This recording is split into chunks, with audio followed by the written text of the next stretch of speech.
बिस्मिल्लाहिर्रहमानिर्रहीम, अस्सलाम वालेकुम। मैं फैज़ान रिजवी और आप मेरे यूट्यूब चैनल देख रहे हैं। आज पीर 3 अगस्त है और हम बात कर रहे हैं मशरिक़ वुस्ता की सूरत हाल को लेकर। अब बहुत इंपॉर्टेंट खबरें हैं। बहुत बड़े बड़े मंसूबे अमेरिका की जानिब से बनाए जा रहे हैं। अमेरिका की जानिब से नहीं बनाए जा रहे, इनके अपने मंसूबे। तो आपको मालूम है कि इनके अपने मंसूबे ख़त्म हो चुके हैं। अब ये कुछ ईमेल्स इनकी जानिब से लिखी जा रही हैं। मिलिट्री एनालिस्ट्स को पेंटागन की जानिब से ईमेल्स लिखी जा रही हैं कि जनाब कोई आइडिया है तो बताएं। ये CNN रिपोर्ट कर रहा है, बड़ी इंपॉर्टेंट रिपोर्ट है। किस तरह के आइडियाज़ इनकी जानिब से मांगे जा रहे हैं, किस तरह के आइडियाज़ ऑलरेडी इनके पास हैं ईरान के ख़िलाफ़, और इन आइडियाज़ में से जो गिवन ऑप्शंस हैं इनमें से कौन सा आइडिया ये इम्प्लीमेंट करने जा रहे हैं वो भी इस रिपोर्ट के अंदर हिंट दिया गया है। डिटेल्स आपके सामने रखूंगा।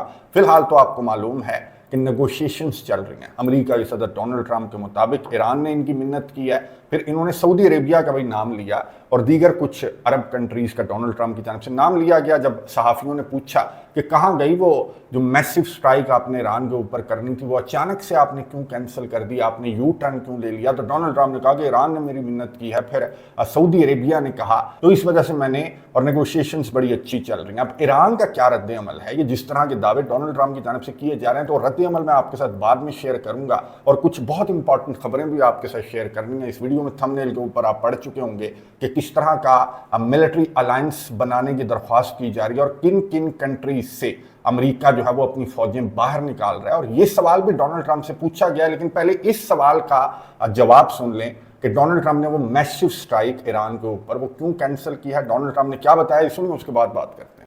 Now what we're doing is we're talking to them in the form of a negotiation. It begins tomorrow afternoon, and we'll see if it's true. I'd love to do that, save a lot of lives, save a lot of unnecessary power. To be honest with you, it would take many years to ever build it back. If it could, I don't think it would be even buildable back.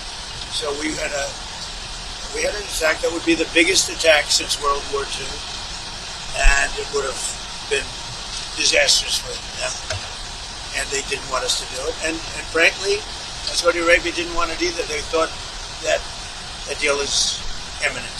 Is there a deadline, sir? And the deal is imminent, having to do with the Hormuz Strait, and also ultimately the denuclearization of it.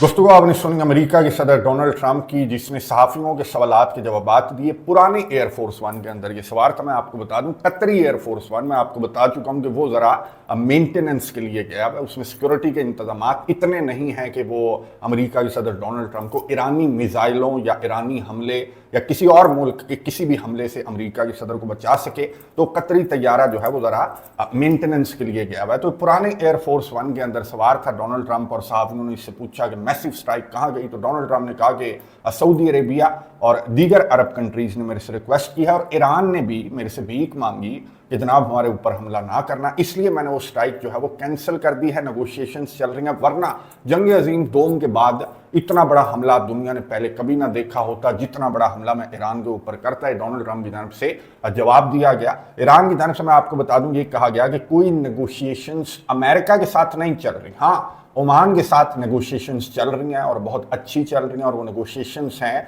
आबनाए Hormuz की management को लेकर, control को लेकर, वो जो service fees वगैरह है या टोल फीस वगैरह है, जो भी मामला है वो ईरान और ओमान के दरमियान चल रहा है। लेकिन अमेरिका के साथ कोई नेगोशिएशंस नहीं चल रही है, ईरान की जानब से कहा गया। और दूसरा, ईरान की जानब से ये भी डिनाई किया गया कि हमने कोई रिक्वेस्ट डोनाल्ड ट्रंप से नहीं की, और जिसने रिक्वेस्ट की है वो सऊदी अरेबिया है, जैसे एक्सियस भी रिपोर्ट कर रहा था, फिर डोनाल्ड ट्रंप ने खुद कंफर्म कर दिया। और सऊदी अरेबिया ने ये जो रिक्वेस्ट की है अमेरिका के सदर डोनाल्ड ट्रंप से, तो ये इस वजह से की है, मैं आपको रिपोर्ट दिखा देता हूं, ये इस वजह से की है कि ईरान की जानब से वार्न किया गया था ना सिर्फ दीगर अरब कंट्रीज को, बल्कि सऊदी अरेबिया को भी ईरान की जानब से खबरदार किया गया था कि अगर अमेरिका के सदर डोनाल्ड ट्रंप वो मैसिव स्ट्राइक वाला ऑप्शन चूज करते हैं तो फिर 12 घंटों के अंदर अंदर पूरे मिडिल ईस्ट में ईरान की जानब से आग लगा दी जाएगी। और उन मिडिल ईस्टर्न कंट्रीज में सऊदी अरेबिया की कुछ ऑयल फैसिलिटीज का नाम लेकर ईरान की जानब से सऊदी अरेबिया को खबरदार किया गया था। और यही वजह है कि सऊदी अरेबिया ने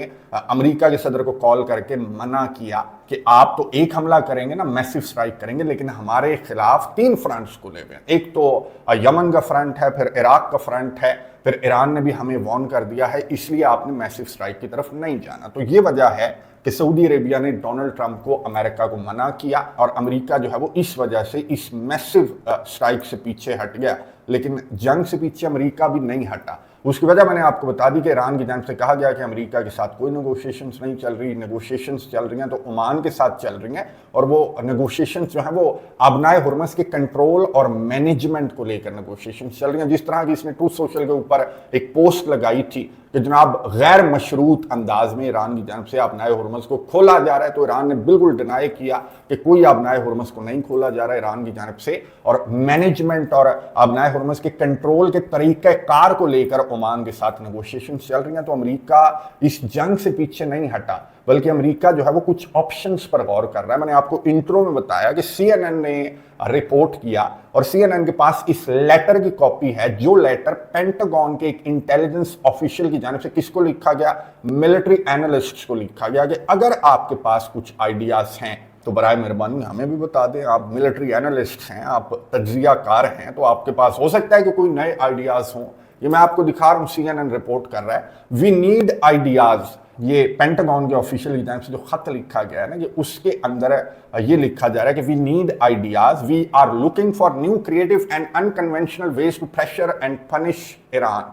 हमें नए और अनकन्वेंशनल किस्म के क्रिएटिव आइडियाज चाहिए ताकि हम ईरान को प्रेशराइज कर सकें या ईरान को हम पनिश कर सकें। पेंटागन की जानिब से खत लिखा गया है किसको, मिलिट्री एनालिस्ट्स को। अब ये CNN इसमें ये लिख भी रहा है कि इस तरह पहले कभी अमेरिका को इस तरह के आइडियाज कलेक्ट करने की या ब्रेनस्टॉर्मिंग करने की पहले तो पेंटागन को कभी जरूरत नहीं पड़ी, लेकिन अब पेंटागन का या अमेरिका का वास्ता पड़ा है ईरान से, तो अब ये पहली मर्तबा है, ये बड़ा रेयर है कि इस तरह के खतूत लिखे जा रहे हैं और आइडियाज इकट्ठे किए जा रहे हैं सेंटकॉम की जानिब से। और कुछ आइडियाज सेंटकॉम के पास पहले हैं, पेंटागन के पास पहले कुछ आइडियाज हैं जो कि डोनाल्ड ट्रंप की टेबल पर रखे जा चुके हैं। और इनमें से पहला आइडिया है कि पिकेक्स माउंटेन को टारगेट किया जाए। लेकिन इस आइडिया के अंदर प्रॉब्लम यह है, ये मैं आपको CNN की रिपोर्ट बता रहा हूँ स्किम स्कैन करके, 3-4 आइडियाज हैं जो कि इस रिपोर्ट के अंदर शेयर किए गए हैं और कुछ आइडियाज इनकी जानिब से मांगे गए हैं। पहला आइडिया है जनाब पिकेक्स माउंटेन को टारगेट करेंगे, लेकिन इस आइडिया के अंदर प्रॉब्लम यह है कि पिकेक्स माउंटेन बहुत नीचे हैं, 300 फीट नीचे हैं, और अमेरिका को पिकेक्स माउंटेन को टारगेट करने की पावर अमेरिका के पास नहीं है। हाँ, डैमेज पिकेक्स माउंटेन को किया जा सकता है। तो ये ऑप्शन डोनाल्ड ट्रंप की टेबल के ऊपर है। और दूसरा ऑप्शन डोनाल्ड ट्रंप की टेबल के ऊपर ये है कि हैवी बमबारी करते हैं ईरान के ऊपर, 2 हफ्तों तक बमबारी करते रहते हैं, लेकिन मसला ये है कि हमारे पास इंटरसेप्टर्स नहीं है। ये आइडिया है, लेकिन इसके साथ प्रॉब्लम ये है कि हमारे पास इंटरसेप्टर्स नहीं है। हम जो हैवी बमबारी करेंगे तो उसके जवाब में जो ईरान हैवी बमबारी करेगा, तो उस बमबारी को रोकने के लिए हमारे पास इंटरसेप्टर्स नहीं है। बहरहाल ये दूसरा आइडिया डोनाल्ड ट्रंप के साथ शेयर किया गया। फिर एक आइडिया डोनाल्ड ट्रंप के साथ ये शेयर किया गया कि जनाब पुरानी साइट्स के ऊपर हमला कर देते हैं, जो पुरानी मिलिट्री साइट्स हैं पिकेक्स माउंटेन को छोड़कर, वो मिलिट्री साइट्स जो मिडनाइट हैमर वाली मिलिट्री साइट्स हैं ईरान की, उनके ऊपर दोबारा हमला कर देते हैं और फिर अवाम को ये बता देते हैं कि जनाब जो बाकी काम रह गया था आधा तो हमने कर दिया था, जो बाकी आधा था वो भी हमने कर दिया, और इस जंग से खामोशी से फेस सेविंग करके निकल जाते हैं। तो ये आइडिया भी डोनाल्ड ट्रंप की टेबल के ऊपर है। फिर एक और आइडिया डोनाल्ड ट्रंप की टेबल के ऊपर है, Trump could escalate by putting American boots on the ground. अब ट्रंप जो है वो अमेरिकन बूट्स जो है वो भी ग्राउंड के ऊपर उतार सकता है। ये ऑप्शन भी डोनाल्ड ट्रंप की टेबल के ऊपर है। लेकिन इस ऑप्शन के अंदर मसला ये है कि डोनाल्ड ट्रंप ने अमेरिकियों से वादा किया था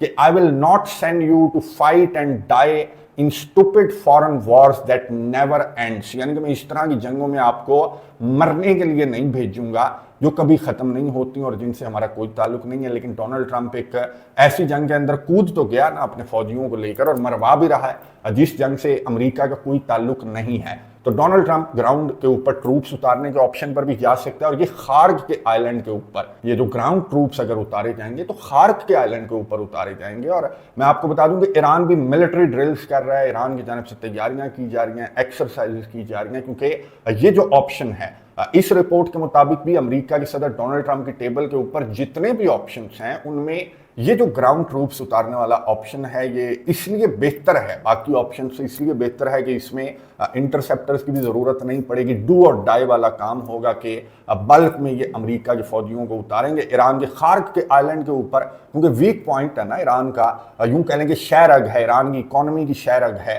और इतना बड़ा रकबा भी नहीं है। अमेरिका इसको कंट्रोल करने की कोशिश करेगा, इसराइल के फौजियों को साथ मिलाकर कंट्रोल करने की कोशिश करेगा। तो सिवाय ग्राउंड के ऊपर अपने फौजी भेजने के जितने भी ऑप्शंस हैं, पिकैक्स माउंटेन को टारगेट करना या ईरान के ऊपर बमबारी करना, तो उसमें जो रिटेलिएशन आएगी ईरान की जानिब से, तो उसको रोकने की तैयारियां अमेरिका के पास नहीं है। तो ये ग्राउंड ट्रूप्स की तरफ अमेरिका जा सकता है CNN की इस रिपोर्ट के मुताबिक। लेकिन यहां पर भी जाहिर है कि अमेरिका को म्यूजिक तो फेस करना पड़ेगा, अरब कंट्रीज को भी म्यूजिक फेस करना पड़ेगा। ईरान की जानिब से खबरदार भी किया जा रहा है और ईरान की जानिब से मशवरे भी दिए जा रहे हैं। अरब कंट्रीज को यह कहा जा रहा है कि एक इस्लामिक मिलिट्री अलायंस बना लेते हैं, और ईरान की जानिब से नाम लिया गया कि जनाब Türkiye, Pakistan, Iran, Saudi Arabia और इजिप्ट समेत दीगर जो इस्लामिक कंट्रीज हैं वो इस मिलिट्री अलायंस के अंदर हम इकट्ठे कर लेते हैं, और नेटो से भी ज़्यादा मजबूत, पावरफुल, तगड़ा ये मिलिट्री अलायंस बनेगा, जिसमें पाकिस्तान जैसी न्यूक्लियर पावर भी होगी, तुर्किया जैसा पावरफुल कंट्री भी होगा, ईरान जैसा पावरफुल कंट्री भी होगा, और इसराइल की मजाल नहीं होगी। जो हरकतें इसराइल शाम के अंदर कर रहा है या लबनान के अंदर कर रहा है, तो वो हरकतें करने की इसराइल की मजाल नहीं रहेगी। तो ये ईरान की जानिब से ये जो आइडिया है वो यूं कह लें कि रिपीट किया गया है। ये ईरान की जानिब से मुतअद्दिद मरतबा अरब कंट्रीज को कहा जा चुका है कि एक इस्लामिक अलायंस बना लेते हैं, एक मिलिट्री अलायंस बना लेते हैं, अमेरिका के फौजियों को यहाँ से निकाल बाहर करें और हम अपनी सिक्योरिटी की जिम्मेदारी खुद लेते हैं। ये चाइना की जानिब से भी कहा जा रहा है और रशिया की जानिब से भी ओपनली कहा जा रहा है इन अरब कंट्रीज को कि अपनी सिक्योरिटी अम्ब्रेला के अंदर आ जाओ। ना चाइना, ना अमेरिका, ना रशिया, बल्कि तुम खुद इतने पावरफुल हो कि तुम अपना दिफा, अपने खित्ते का दिफा खुद कर सकते हो। अगर ये आपसी इख्तलाफात तुम आपस में दूर कर लो तो ये सिक्योरिटी अम्ब्रेला जो है वो सबसे काम की चीज़ है। ये चाइना की जानिब से भी इन अरब कंट्रीज को, मुसलमान ममालिक को मशवरा दिया जा रहा है और लग ये रहा है, मैं आपको बता दूं सबसे इंपॉर्टेंट रिपोर्ट है, लग ये रहा है, सैटेलाइट इमेजेस सामने आ रहे हैं कि अमेरिका बहरीन से, कुवैत से और इराक से बड़ी खामोशी के साथ अमेरिका अपने फौजियों को बाहर निकाल रहा है। और ये ईरान का भी अमेरिका से मुतालबा है, फिर अरब कंट्रीज को भी वो कहते हैं ना पंजाबी में कि चस नहीं आई अमेरिका की सिक्योरिटी की। अमेरिका का जो इनके साथ मुआहिदा था, पेट्रो डॉलर सिस्टम का मुआहिदा कि तेल बिकेगा डॉलर्स में और बदले में मैं तुम्हें सिक्योरिटी दूंगा, तो कहाँ है वो सिक्योरिटी? ईरान की जानिब से जिस तरह के हमले किए गए हैं अरब कंट्रीज के अंदर, अमेरिका की बेसिस को अमेरिका प्रोटेक्ट करने में नाकाम है। आप सोचेंगे अगर ऊंची ऊंची इमारतों को या सिविलियन इंफ्रास्ट्रक्चर को ईरान की जानिब से टारगेट किया जाना स्टार्ट कर दिया गया, तो क्या अमेरिका अरब कंट्रीज को डिफेंड कर सकेगा? बिल्कुल भी नहीं कर सकेगा। तो ये वजह बताई जा रही है कि एक तो ईरान का मुतालबा है और दूसरा अरब कंट्रीज के कंसर्न्स हैं। तो अमेरिका अपने फौजी बहरीन से और कुवैत से निकालता हुआ नजर आ रहा है, खामोशी से निकाल रहा है। या तो ईरान के हमलों का खतरा और खदशा है या किसी बड़े ऑपरेशन की तैयारी से पहले अपने दिफा की तैयारियां की जा रही हैं अमेरिका की जानिब से। अच्छा, सहाफ़ी ने सवाल पूछ लिया डोनाल्ड ट्रंप से, जब एयरफोर्स वन के अंदर सवार था तो सहाफ़ी ने कहा कि खबरें हैं कि आप चोरी चोरी चुपके चुपके बहरीन से, कुवैत से, इराक से अपने फौजियों को बाहर निकाल रहे हैं, तो इन खबरों में कितनी सदाकत है? तो डोनाल्ड ट्रंप ने क्या जवाब दिया, सुनिए, उसके बाद बात करते हैं। There's a report that you're moving U.S. troops out of Bahrain and Kuwait. Are troops being moved out of the Middle East? Mr. President, why is the U.S. दोस्तों, आपने सुनी अमेरिका के सदर डोनाल्ड ट्रंप की, जिन्होंने सहाफ़ी के सवाल पर यह जवाब नहीं दिया कि तुम फेक न्यूज़ हो, ये किस तरह की बातें कर रहे हो, ये किस तरह की बकवास कर रहे हो, हम क्यों निकालेंगे अपने फौजी कुवैत से या बहरीन से। आपने सुन लिया, डोनाल्ड ट्रंप ने कहा कि मैं इस सवाल का जवाब नहीं देना चाहता, यानी कि ना इसने तस्दीक की है और ना इसने तरदीद की है। ये जो रिपोर्ट्स गर्दिश कर रही हैं, जो सैटेलाइट इमेजेस गर्दिश कर रहे हैं कि बहरीन से और कुवैत से अपने फौजी अमेरिका क्यों निकाल रहा है, या तो अमेरिका रीपोजिशनिंग कर रहा है, या तो ईरान की जानिब से अमेरिका से मुतालबा किया जा रहा है कि अपने फौजी निकालो, या तो अरब कंट्रीज जो हैं वो अमेरिका को कह रहे हैं कि अपने फौजी निकालो। लेकिन तीसरा ऑप्शन अब बड़ा स्ट्रॉन्ग है और वही समझ में आता है कि अमेरिका ईरान के ऊपर कोई ग्राउंड ऑपरेशन या फिर ईरान के ऊपर कोई बड़ा हमला करने से पहले अपने फौजियों के दिफा की सोच रहा है कि यहाँ पर अगर 10-12 और लाशें गिर गई तो फिर अमेरिकी जो है वो डोनाल्ड ट्रंप की लाश गिरा देंगे कि बस करो, बंद करो इस जंग को। तो ये मेरा ख्याल है कि अपने डिफेंस की तैयारियां अमेरिका की जानिब से की जा रही हैं, कुवैत से, बहरीन से। अच्छा, इराक से तो इराक के प्राइम मिनिस्टर जो अली अल जैदी हैं, उन्होंने कहा था कि अपने फौजी निकालो और सितंबर तक यहाँ से छुट्टी करो। लेकिन बहरीन और कुवैत ऐसा कह नहीं सकते। मुझे तो नहीं लगता कि बहरीन और कुवैत की जानिब से इस तरह से डोनाल्ड ट्रंप को कहा गया है कि अपने फौजियों को बाहर निकाल लो। हाँ, सिक्योरिटी रीजंस जो हैं उसकी वजह से हो सकता है कि अमेरिका अपने फौजियों को बाहर निकाल रहा होगा, निकलो बाहर निकलो, क्योंकि हम ईरान के ऊपर कोई बड़ा हमला करने लगे हैं या फिर ईरान के अंदर कोई ग्राउंड ऑपरेशन करने लगे हैं और ईरान की रिटेलिएशन की तैयारियां ये की जा रही हैं अमेरिका की जानिब से कि हम तो अपने फौजी निकाल लें, अरब कंट्रीज जाने, उनका दिफा जाने। और ईरान जो है वो अरब कंट्रीज को तो टारगेट नहीं करेगा, बेसिस को ही टारगेट करेगा ना, तो बेसिस को अमेरिका की जानिब से सिक्योर किया जा रहा है। लेकिन मैंने आपको बताया कि ईरान ने अरब कंट्रीज को खत लिखकर ये खबरदार किया है कि अगर अमेरिका इस तरह की किसी हरकत की तरफ जाता है तो फिर ऑयल फैसिलिटीज को, ऑयल रिफाइनरीज को ना सिर्फ दीगर अरब कंट्रीज के अंदर बल्कि सऊदी अरेबिया के अंदर भी ईरान की जानिब से टारगेट किया जाएगा। तो इसलिए सऊदी अरेबिया नहीं चाहता, क्योंकि सऊदी अरेबिया अफोर्ड नहीं करता। सऊदी अरेबिया 3 फ्रंट्स के ऊपर ये जो जंग है वो सऊदी अरेबिया अफोर्ड नहीं करता, चाहे कोई सऊदी अरेबिया का साथ देने के लिए आ जाए। लेकिन आपको मालूम है कि रेड सी को अगर बंद कर दिया जाएगा या यमन की जानिब से, इराक की जानिब से, ईरान की जानिब से सऊदी अरेबिया के ऊपर हमले किए जाएंगे तो फिर सऊदी अरेबिया के लिए पॉसिबल नहीं है। इन 3 फ्रंट्स को किसी को साथ मिला भी ले, सऊदी अरेबिया पाकिस्तान के साथ दिफाई मुआहिदा है, लेकिन ये 3 फ्रंट्स नहीं है बल्कि रेड सी वाला फ्रंट भी खुल जाएगा ना, तो ये तो 4 फ्रंट्स हो जाएंगे। चारों सिमतों से सऊदी अरेबिया को घेर लिया जाएगा। तो सऊदी अरेबिया अफोर्ड नहीं करता और सऊदी अरेबिया की जानिब से डोनाल्ड ट्रंप को जो मना किया गया है तो ये ठीक मना किया गया है सऊदी अरेबिया की जानिब से। लेकिन डोनाल्ड ट्रंप, मैं आपको बता रहा हूं कि ये मना नहीं हुआ बल्कि ये मंसूबे बना रहा है, ये आइडियाज इकट्ठे कर रहा है। और जो आइडियाज इसकी टेबल के ऊपर है वो मैंने आपको बता दिया, और उसमें से कौन सा आइडिया डोनाल्ड ट्रंप जो है वो इम्प्लीमेंट कर सकता है, तो वो बहरीन के अंदर, कुवैत के अंदर ये जो अमेरिका अपनी फौजी निकाल रहा है बाहर, बहरीन और कुवैत के साथ ही है जो खार्क का आइलैंड है। मैं आपको जाते जाते नक्शे के ऊपर दिखा दूं कि जो खार्क आइलैंड का ऑप्शन है, जो सबसे सूटेबल ऑप्शन है, डोनाल्ड ट्रंप के पास जितने भी ऑप्शन टेबल के ऊपर पड़े हुए हैं तो उनमें से सबसे सूटेबल यही है कि खार्क के आइलैंड को कंट्रोल कर लेते हैं। छोटा सा आइलैंड है, बल्क में फौजी भेजेंगे, अपने भी, इसराइल के भी, लड़ाका तैयारे भी, ये भी वो भी, और जो कुवैत और बहरीन वगैरह हैं उनके अंदर जो अड्डे हैं अमेरिका के उनको पहले सिक्योर कर लेते हैं। तो ये मैंने आपको बता दिया कि अमेरिका की जानिब से किस तरह की तैयारियां की जा रही हैं, क्योंकि ये जो नेगोशिएशंस की बातें अमेरिका की जानिब से की जा रही हैं तो वो नेगोशिएशंस को तो ईरान की जानिब से डिनाई किया जा चुका है। हाँ, ओमान के साथ नेगोशिएशंस जारी हैं, और अगर वो मैनेजमेंट या जो कंट्रोल है या जो ईरान और ओमान के दरमियान कोई मुआहिदा अगर तय पा जाता है तो वो अगर अमेरिका के सदर हजम कर लेते हैं या एक्सेप्ट कर लेते हैं तो फिर this is the only option कि ये जंग जो है वो नेगोशिएशंस की टेबल पर वापस लौट सकती है। लेकिन अबनाए हुर्मस का कंट्रोल या जो टैक्स है या जो फीस है वो किसी भी शक्ल में अमेरिका मंजूर नहीं करेगा। आपको मालूम है। मैं नजर रखूंगा, आपको अपडेट्स देता रहूंगा। कमेंट्स बॉक्स में अपनी राय का इजहार जरूर कीजिएगा। अगली वीडियो तक के लिए इजाजत दीजिए। अल्लाह हाफिज।